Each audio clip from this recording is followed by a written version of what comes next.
Right, so I've just been thinking of some ideas for some kind of simple booby trap alarms, and looking around seeing what stuff I had, and always end up with loads of cans and things like that. So just thought of a simple idea of making a pyramid of cans, and you just put it in front of a door what opens inwards. So the door's got to open towards the cans. It won't work if it opens the other way, because obviously it'll open away from them.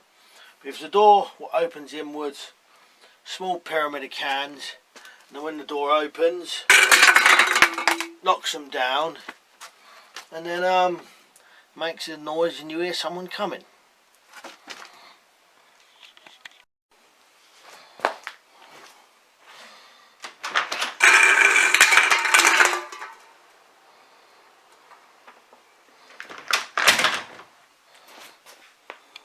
Yeah, so pretty simple idea. Anyone could do that if you've just got a couple of cans.